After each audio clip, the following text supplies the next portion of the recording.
Upcoming spider man 4 యొక్క drafted script and ideas గురించి మీకు ఆల్రెడీ వీడియో చేసి కంప్లీట్ గా ఎక్స్ప్లెయిన్ చేశాను. వాళ్ళు ముందు ఏ ప్లాన్ అనుకున్నారు, ఏ విధంగా ప్లాన్ చేద్దాం అనుకుని మొత్తం మార్చాల్సి వచ్చింది అనే దాని గురించి మీకు ఆల్మోస్ట్ కంప్లీట్ క్లారిటీ ఉండుంటుంది. ఆ తర్వాత స్టోరీని కొత్తగా రాస్తారు, కొత్త స్టోరీ వస్తుందని చెప్పాను కదా.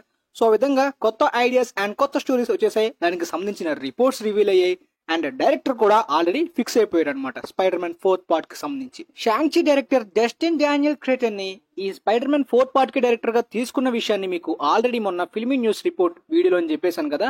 అండ్ యాక్చువల్లీ అతన్ని ముందుగా అవెంజర్స్ కాంగ్ డైనస్టీ, అదే డూమ్స్ డే కాకుండా కాంగ్ డైనస్టీ అనుకున్నప్పుడు ఆయన్నే డైరెక్టర్ గా తీసుకుందామని అనుకున్నారు. ఆ తర్వాత ఇప్పుడు మళ్ళీ రూసో బ్రదర్స్ ని తీసుకోబోతున్నారు. అయితే ఇప్పుడు ఈయన Spider Man 4th part, Shang Chi 2, Naruto live action film ని కూడా ఆయన డైరెక్ట్ చేయబోతున్నారు అనమాట. పర్సనల్లీ షాంగ్-చి స్క్రిప్ట్ చాలా వీక్ అనమాట, అతని ఆరిజిన్ అంతా కూడా. బట్ డైరెక్టర్ అయితే మాత్రం ఎంగేజ్ చేయడానికి యాక్షన్ గానీ, ఎలివేషన్స్ గానీ, విఎఫ్ఎక్స్ ఎలిమెంట్స్ గానీ చాలా పెట్టడానికి ప్రయత్నించాడు. కాబట్టి ఖచ్చితంగా డైరెక్టర్ లో పొటెన్షియల్ అయితే ఉంది, ఒక మంచి పాప్కార్న్ ఎంటర్టైనర్ తీసేలాంటిది. Anyway Spider Man 4th part యొక్క స్టోరీ మారింది. ఆ ప్లాన్ అంతా కూడా ఏ విధంగా ఉండబోతుందో సపరేట్ గా వీడియో చేస్తానని మొన్న చెప్పాను కదా. కానీ దానికన్నా ముందు venom the last dance final trailer రాబోతుంది. అందులో ఏమైనా డీటెయిల్స్ ఉంటాయా అనే దాని గురించి వెయిట్ చేశాను. బట్ మొత్తానికి అయితే క్లారిటీగా ఉన్నాయన్నమాట. సో ఆ వేంటో కూడా క్లారిటీగా తెలుసుకుందాం.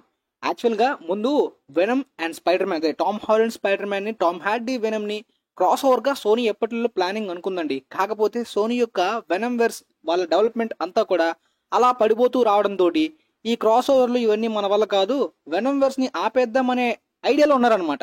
ఆఫ్టర్ నో వే హోమ్ ఆ బార్ సీక్వెన్స్ చూసారు కదా, అది కంప్లీట్ గా క్రాస్ ఓవర్ చేద్దామనే ఐడియా అనమాట. కానీ తర్వాత అదంతా కూడా మార్చేద్దాం అనుకున్నారు. దానికి ముఖ్య కారణం ఏంటో మీరు ముందు నుండి తెలుసుకుంటేనే మీకు కంప్లీట్ క్లారిటీ వస్తుంది. అప్కమింగ్ స్పైడర్ మ్యాన్ లో వెనమ్ ని ఎంసీలోకి తీసుకురావడం గానీ, క్రాస్ ఓవర్ లాంటి ఎలిమెంట్స్ గానీ పెట్టలేరు. ఎందుకంటే ఇనిషియల్ ప్లానింగ్స్ ప్రకారం స్పైడర్ మ్యాన్ 4th పార్ట్ అనేది కంప్లీట్లీ గ్రౌండెడ్ గా ఒక రియలిస్టిక్ టైప్ లో, ఫర్ ఎగ్జాంపుల్ మీకు మనం చెప్పాను కదా డార్క్ నైట్ టైప్ లోని ఒక స్ట్రీట్ లెవెల్ ఫైట్ అనమాట. పెద్ద పెద్ద అవుట్ ఆఫ్ ది బాక్స్ లాంటి పవర్ఫుల్ విలన్సో లేదంటే మల్టీవర్స్ ఎలిమెంట్సో లేకుండా కంప్లీట్ గా ఒక సిటీని ప్రొటెక్ట్ చేసే లాంటి స్పైడర్ మ్యాన్ ఫిల్మ్ తీయాలి. అది యాక్చువల్ గా డిజర్వ్డ్ అనమాట. స్పైడర్ మ్యాన్ కామిక్స్ ప్రకారం కూడా ఎప్పుడు కూడా అవుట్ ఆఫ్ ది బాక్స్ లో నో వే హోమ్ లెవెల్ వరకు ఫ్యాన్ సర్వీస్ చేసాం. కాబట్టి ఒక రియలిస్టిక్ గ్రౌండ్ లెవెల్లోని స్ట్రీట్ ఫైట్ లాంటి స్పైడర్ మ్యాన్ మూవీ ఖచ్చితంగా స్పైడర్ మ్యాన్ క్యారెక్టర్ కి డిజర్వ్డ్ అని చెప్పి వాళ్ళు భావించి పెట్టాలనుకుంటే విల్సన్ ఫిస్క్, అదే king pin character and dare devil character ని పెట్టాలనే ఐడియా ఉంది. దాంతో పాటు మిస్టర్ నెగటివ్ కూడా విలన్ గా కనిపించే ఛాన్స్ ఉందనే న్యూస్ ఆల్రెడీ మనకు వచ్చింది. ఇది ఇనిషియల్ ప్లానింగ్స్ అనమాట. సో మూవీ ఇలా ఉంటే ఖచ్చితంగా వెనమ్ ని గానీ, మల్టీవర్స్ ఎలిమెంట్స్ ని గానీ upcoming spider Man 4th part లోని చూపించలేరు. కంప్లీట్ గా వేరువేరుగా ఉండాలి. కాబట్టి అప్పట్లో వాళ్ళైతే మాత్రం ఈ వెనమ్ క్రాస్ ఓవర్ దాని గురించి ఒప్పుకోలేదన్నమాట. కాబట్టి మరి వెనమ్ ఉండడు అనుకున్నారు. కానీ ఎప్పుడైతే ఆర్డీజేని డాక్టర్ డూమ్ గా అనౌన్స్ చేశారో, దాంతోపాటు అవెంజర్స్ డూమ్స్ డే తర్వాత ఈ స్పైడర్ మ్యాన్ 4th పార్ట్ అనేది సీక్రెట్ వార్స్ మూవీ వచ్చే మధ్యలో ఉండబోతుంది. కాబట్టి ఖచ్చితంగా మల్టీవర్స్ లేకుండా ఒక రియలిస్టిక్ గ్రౌండ్ లెవెల్ ఫిల్మ్ ఉంటే it doesn't make any sense. After dooms day చాలా మంది ఎంసీలో ఏం జరిగింది, ఆ ఇంపాక్ట్ ఖచ్చితంగా స్పైడర్ మ్యాన్ 4th పార్ట్ లో ఏముంటుంది అని హైప్ తో వెళ్తారు. కాబట్టి మల్టీవర్స్ ఇన్వాల్వ్ అయ్యేలాంటి స్పైడర్ మ్యాన్ ఫిల్మే ఇక ఈ 4th పార్ట్ కి మనం ప్లాన్ చేసుకుందాం. ఆ తర్వాత ఈ సాగా అంతా అయిపోయిన తర్వాత కంప్లీట్ గా న్యూ ట్రయాలజీ, అప్పుడు రియలిస్టిక్ స్పైడర్ మ్యాన్ ఫిల్మ్స్ ని ప్లాన్ చేసుకుని ఆ తర్వాత సినిస్టర్ సిక్స్ లేదంటే ఏదైనా స్పైడర్ మ్యాన్ విలన్స్ ని అదొక నో వే హోమ్ టైప్ లో ఎండ్ ఇచ్చేలాగా ప్లాన్ చేసుకుందాం అనుకున్నారు. సో ఇప్పుడు ఈ కొత్త స్క్రిప్ట్ అయితే మాత్రం ఆల్రెడీ ఓల్డ్ రైటర్స్ తోటి రాయిస్తున్నారు. దాంతోపాటు డైరెక్టర్ గా షాంగ్-చి డైరెక్టర్ ని తీసుకున్నారు. ఇలా చేయడం తోటి ఆల్మోస్ట్ మెయిన్ రిపోర్ట్స్ ఈ ప్రాజెక్ట్ కి సంబంధించి, స్టోరీకి సంబంధించి వచ్చాయన్నమాట. సో మెయిన్ విలన్ చాలా మంది Doctor Doom versus Spiderman లాంటి ఎలిమెంట్స్ చూద్దామనే ఆసక్తి చాలా మందిలో ఉంటుంది. బట్ డాక్టర్ డూమ్ కన్నా ఈ స్పైడర్ మ్యాన్ 4th పార్ట్ లో కూడా ఒక మల్టీవర్స్ ఇన్వాల్వ్ అయ్యే విలన్ క్యారెక్టర్ ఉండబోతున్నాడు. కానీ ఎప్పట్లలో ఉంటున్న రూమర్స్ ప్రకారం కాదు, ఒక కొత్త విలన్ క్యారెక్టర్ అనమాట. మొత్తానికి సోనీ ఇనిషియల్ గా అనుకున్న ఆ మల్టీవర్స్ క్రాస్ ఓవర్ లాంటిది Venom, Tom Holland spider man అవన్నీ కూడా ఆపేశారు కదా. ఎప్పుడైతే మళ్ళీ ఇప్పుడు మల్టీవర్స్ అవసరం ఉందో స్పైడర్ మ్యాన్ 4th పార్ట్ కి, ఇప్పుడు దీన్నే కంటిన్యూ చేసేద్దాం. ఎలానో వెనమ్ ద లాస్ట్ డాన్స్ కూడా అయిపోతుంది కాబట్టి ఈ విధంగా ప్లాన్ చేశారనమాట. మొన్న వెనమ్ ద లాస్ట్ డాన్స్ కి సంబంధించి రీషూట్స్ జరిగాయి. ఆల్రెడీ మీకు ఫిల్మీ న్యూస్ ఎపిసోడ్ లో చెప్పాను కదా, టామ్ హార్డీ రీషూట్స్ కి సంబంధించి షూటింగ్ పిక్స్ లీక్ అయ్యాయి అని చెప్పి. రీషూట్స్ అనగానే చాలా మంది భయపడతారు, ఏం కెలకపోతున్నారు, చెడదొబ్బోతున్నారు అని. అండ్ మరి కొంతమంది క్రాస్ ఓవర్ లాంటి ఎలిమెంట్సో క్యామియోసో ఏదో ఉండొచ్చు అని అనుకున్నారు. ఎస్, వాళ్ళు అనుకున్నది నిజమే. ఇంతవరకు నల్ అసలు వెనమ్ ద లాస్ట్ డాన్స్ లో విలన్ అని చెప్పి చాలా వరకు రిపోర్ట్స్ ని చూసే వాళ్ళకి కూడా తెలియదు అనమాట. సడన్ గా ఈ ఫైనల్ ట్రైలర్ లో ఒక సర్ప్రైజ్ లా కనిపించాడు. అది కొత్తగా చేంజ్ అయిన ప్లాన్స్ అండ్ స్క్రిప్ట్ యొక్క ఐడియాని క్లియర్ గా తెలిసిందే. నిజానికి నల్ ని ఈ Venom the last dance final film లోని కొంత క్యామియోగా చూపించడానికి కుదరదు. Thanos Doctor Doom level villain అనమాట. ఖచ్చితంగా చంపడానికి అయితే కుదరదు. వెనమ్ ఫ్రాంచైజ్ ఆపేసినా సరే నల్ క్యారెక్టర్ కి చాలా పెద్ద స్టోరీ, చాలా పెద్ద థ్రెట్ డిజర్వ్డ్. అది మనకు కనిపించింది, ఒక స్కారీ వైబ్స్ ఇచ్చే. నిన్న ఒక సబ్స్క్రైబర్ 3 hours డ్యూరేషన్ ఉండాలి బ్రో నల్ క్యారెక్టర్ కి కంప్లీట్ స్కోప్ ఇవ్వాలన్నా, కంప్లీట్ గా సింబియోట్స్ ఆరిజిన్స్ ని, ఈ గాడ్ ఆఫ్ సింబియోట్స్ ని, క్రియేటర్ ని చూపించాలన్నా అని అన్నారు. నిజంగా అంత అయితే సోనీ వాళ్ళు అస్సలు పెట్టరు, 2 hours దగ్గరలోపే పెడతారు. సో మొత్తానికి థ్యాంక్ గాడ్. గుడ్ న్యూస్ ఏంటంటే నల్ ఇప్పుడు upcoming spider Man 4th part లో బిగ్ విలన్ గా కనిపించబోతున్నాడు. మల్టీవర్స్ కి ఇన్వాల్వ్ అయ్యేలాంటి విలన్ థ్రెట్ లానే నల్ క్యారెక్టర్ ని చూపించబోతున్నారంట. డైరెక్ట్ గా వెనమ్ ద లాస్ట్ డాన్స్ తర్వాత ఒక క్రాస్ ఓవర్ లానే ఈ స్పైడర్ మ్యాన్ 4th పార్ట్ లో చూపించబోతున్నట్టు రివీల్ అయింది. యాక్టర్ నార్మన్ రీడర్స్ ని ఈ నల్ క్యారెక్టర్ కి కాస్టింగ్ లో కూడా తీసుకున్న విషయం రివీల్ అయింది అనమాట. నిజానికి చాలా మంచి కాస్టింగ్ అనమాట. వాకింగ్ డెడ్ లో ఇన్ని ఆల్రెడీ మీరు చూసే ఉంటారు. గోస్ట్ రైడర్ గా కూడా తీసుకుంటారనే రూమర్స్ మొన్నటిదాకా వినిపించాయి.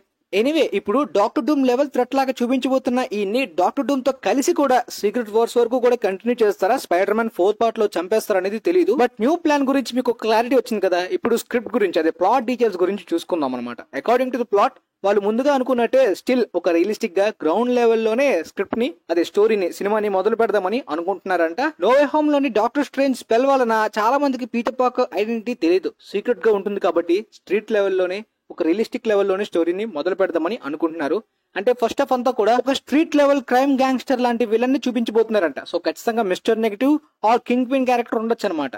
బట్ తర్వాత ఇంటర్వెల్ నుండి మల్టీవర్స్ ఎలిమెంట్స్ అన్ని కూడా ఇన్వాల్వ్ అయ్యి, అంటే పీటర్ పార్కర్ ఐడెంటిటీ అందరికి తెలిసిపోద్దంట, ఆ స్పెల్ బ్రేక్ అయిపోతుందని చెప్పి according to the latest reports clarity అయితే వచ్చేసింది. ఆ ప్లాట్ ప్రకారం అయితే డాక్టర్ స్ట్రేంజ్ స్పెల్ అయితే బ్రేక్ అయిపోతుంది, పీటర్ పార్కర్ ఐడెంటిటీ గురించి అన్నారు. కానీ ఏ విధంగా బ్రేక్ అవుతుందో కంప్లీట్ గా తెలియదు, అది స్టిల్ మిస్టరీయే. మనకు తెలిసిందే, ఫిల్మ్ చూసిన తర్వాత కూడా పెద్ద కన్విన్సింగ్ పాయింట్, లాజిక్ ఏం ఉండదు అక్కడ, ఏదో అలా సర్దేస్తారనమాట. ఫర్ ఎగ్జాంపుల్ ఇప్పుడు ఈ స్పెల్ ని యూజ్ చేసి థానోస్ ఇన్ఫినిటీ స్టోన్స్ ని మర్చిపోయేలా కూడా చేయొచ్చు. బట్ అలా చేయకూడదు. నో వే హోమ్ వరకు ఈ స్పెల్ గురించి ఎవరికి తెలియదు. ఎందుకు చెప్తున్నానంటే ఈ స్పెల్ బ్రేక్ అవడం అనేది కన్విన్సింగ్ లాజికల్ పాయింట్ రైటింగ్స్ ని ఎక్స్పెక్ట్ చేయకండి. ఎంసీలో చాలా ప్లాట్ హోల్స్ మిగిలిపోయాయి, అలానే ఇది కూడా మిగిలిపోవచ్చు అని అనుకుంటున్నాను నేనైతే. పోతే అవెంజర్స్ డూమ్స్ డే తర్వాత రిలీజ్ అవబోతుంది కాబట్టి ఖచ్చితంగా అవెంజర్స్ డూమ్స్ డే ఈవెంట్స్ కూడా ఇన్వాల్వ్ అవుతాయి. కాబట్టి ఆ అవెంజర్స్ డూమ్స్ డే లో 2 Earths కొలైడ్ అవుతాయి. ఆ మల్టీవర్సల్ వార్ ఇన్కర్షన్స్ మొదలైన తర్వాత, మొత్తం వార్ అంతా అయిపోయిన తర్వాత మిగిలేది బ్యాటిల్ వరల్డ్ మాత్రమే. సో సీక్రెట్ వార్స్ కి బ్యాటిల్ వరల్డ్ మాత్రమే మిగులుతుంది. కాబట్టి ఈ స్పైడర్ మ్యాన్ 4th పార్ట్ లోనే మనం బ్యాటిల్ వరల్డ్ ని చూడొచ్చా అంటే చెప్పలేమన్నమాట. కంప్లీట్ గా అలా ఉండకపోవచ్చు, కానీ ఆఫ్ అంటే మేబీ పోస్ట్ క్రెడిట్స్ లోని ఆ విధమైన కనెక్షన్ పెట్టొచ్చు. సెకండ్ హాఫ్ మేబీ ఈ నల్ క్యారెక్టర్ గురించి, ఆ వెనమ్ క్రాస్ ఓవర్ గురించి, ఇలాంటి సీక్వెన్సెస్ తోటి ఎక్కువగా ప్లాన్ చేయొచ్చు అనమాట. సో వాళ్ళు అనుకున్నట్టు of ground level realistic approach, దాంతో పాటు out of the box multiverse elements ని కూడా పెట్టక తప్పట్లేదు కాబట్టి పెడుతున్నారు. అండ్ సోనీ కూడా ఎప్పట్లో అనుకుంటుంది, అండ్ వెనమ్ 3rd పార్ట్ తోటి ఒక సెండ్ ఆఫ్ కూడా ఇచ్చేద్దాం అనుకుంటున్నారు. కాబట్టి ఈ బిగ్ నల్ విలన్ ని కూడా తీసుకొచ్చారు. ఒక మల్టీవర్స్ ఎలిమెంట్స్ ఉండేలాగా స్పైడర్ మ్యాన్ 4th కి ఒక మల్టీవర్స్ ప్రాజెక్ట్ ని, స్క్రిప్ట్ ని ప్లాన్ చేసుకున్నారు కంప్లీట్ గా. And according to the script only Tom Holland spider Man కాకుండా మరొక స్పైడర్ మ్యాన్ ని కూడా చూసే పాసిబిలిటీస్ కూడా ఉన్నాయంట.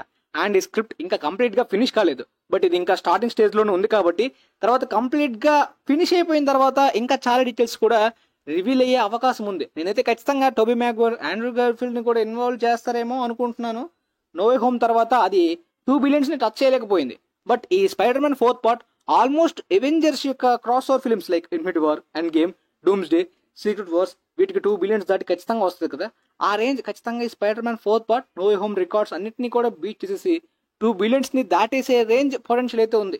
సో కంప్లీట్ గా ఈ సాగా అయిపోతుంది. కాబట్టి ఆ తర్వాత న్యూ సాగాలోని స్పైడర్ మ్యాన్ మొత్తం గ్రౌండ్ లెవెల్లో వాళ్ళు ముందుటి నుండి ఇంతకు ముందు అనుకుంటున్నట్టు కంప్లీట్ రియలిస్టిక్ గా న్యూ స్టోరీని ఫ్రెష్ గా మొదలు పెట్టుకోవచ్చు. అయితే బ్రో జెండయా మరికి అవసరం లేదు కదా, మర్చిపోయింది కదా స్పైడర్ మ్యాన్ గురించి, 4th పార్ట్ లో ఉండదు కదా అనుకుంటే ఎక్కువసేపు ఉండదు. కానీ ఖచ్చితంగా ఆమె క్యారెక్టర్ కూడా ఉందన్నమాట. కాస్టింగ్ లో ఆమె కూడా జాయిన్ అయింది. సో ఖచ్చితంగా ఆమెను కూడా ఎమోషనల్ గా ఒక లవ్ సీన్ తోటి తిరిగి తీసుకొస్తారు. అది మనం చూడక తప్పదు. ఈవెన్ ఓజీ స్పైడర్ మ్యాన్ యొక్క కెమిస్ట్రీ కన్నా అమేజింగ్ స్పైడర్ మ్యాన్ లోని ఆండ్రూ గార్ఫీల్డ్ అండ్ ఎమా స్టోన్ యొక్క కెమిస్ట్రీ చాలా బెటర్. బట్ వాళ్ళది తిరిగి చూస్తామా అనేది చెప్పలేం. రీసెంట్ గా ఆండ్రూ గార్ఫీల్డ్ అయితే మాత్రం ఒక ఇంటర్వ్యూలో చెప్పాడు, ఆన్లైన్ లో చాలా జరుగుతూ ఉంటాయి, తిరిగి వస్తానని తిరిగి రానని చాలా అవుతుంటాయి. అవన్నీ కూడా చెప్పలేం, నేనే చెప్పలేను, వస్తాను రాను. కానీ ఖచ్చితంగా అమేజింగ్ స్పైడర్ మ్యాన్ మీద చెప్పడానికి చాలా స్టోరీస్ ఉన్నాయి. ఖచ్చితంగా సోనీ అది పక్కన పెట్టదు, తీస్తుంది, తీసుకొస్తుంది, చెప్తుంది అని నేనైతే అనుకుంటున్నాను అని చెప్పి ఆయన ఒపీనియన్ అయితే మాత్రం రీసెంట్ గా తెలిపాడు. అండ్ టోబీ మ్యాగ్వైర్ ఆల్రెడీ మరికొన్ని ఎంసీయూ ఫిల్మ్స్ కి కూడా తిరిగి వస్తాను అనే టైప్ లో మాట అండ్ కాంట్రాక్ట్ కూడా సైన్ చేసినట్టు రిపోర్ట్స్ వచ్చాయి. మరి పోతే నల్ క్యారెక్టర్ ని ఏ విధంగా ఎర్త్ 616 లోకి తీసుకొస్తారు బ్రో అంటే, సింబియోట్ గురించి వెతికే నల్ అయితే మాత్రం మొదట వెనమ్ ద లాస్ట్ డాన్స్ ఆ యూనివర్స్కే, సోనీ యూనివర్స్కే వస్తాడు అనుకుంటా. తర్వాత ఎర్త్ 616 లో కూడా ఆ మిగిలి ఉన్న ఆ సింబియోట్ క్రియేచర్ ఆ ఖచ్చితంగా వెనమ్ కి సంబంధించి ఎలిమెంట్స్ ని క్రాస్ ఓవర్ అయ్యేలాగా నల్ ఎక్కడికి కూడా వచ్చేలాగా పెట్టచ్చు అనమాట పోస్ట్ క్రెడిట్స్ లోని. మరి డాక్టర్ డూమ్ అండ్ వెనమ్, ఈ నల్ and Tobey Maguire and Andrew Garfield ఇలాంటి చాలా క్యామియోస్ ని ఖచ్చితంగా స్పైడర్ మ్యాన్ 4th పార్ట్ లో మనం ఎక్స్పెక్ట్ చేయొచ్చు అనమాట. ప్రస్తుతానికి వచ్చిన డీటెయిల్స్ ఇవే. మేబీ తర్వాత ఫ్యూచర్ లో ఇంకా ఎక్కువ రావచ్చు. స్క్రిప్ట్ కంప్లీట్ అయిన తర్వాత కూడా మేబీ ఈ స్క్రిప్ట్ ని ఇంకే విధంగా మారుస్తారో తెలియదు. సో ప్రస్తుతానికి ప్రతి ఒక్కటి కూడా మీకు ముందు నుండి తెలుసుకుంటూ ఉంటుంటే క్లారిటీ ఉంటుంది కదా. సో వీలైతే ఈ వీడియోని ఈ స్పైడర్ మ్యాన్ మీద ఇష్టం ఉన్న వాళ్ళకి, venom the last dance and multiverse గురించి ఇంట్రెస్ట్ ఉన్న వాళ్ళకి వీలైతే షేర్ చేయండి. వాళ్ళకి కూడా మేబీ యూజ్ అవ్వచ్చు అనుకుంటున్నాను. And thanks for watching guys.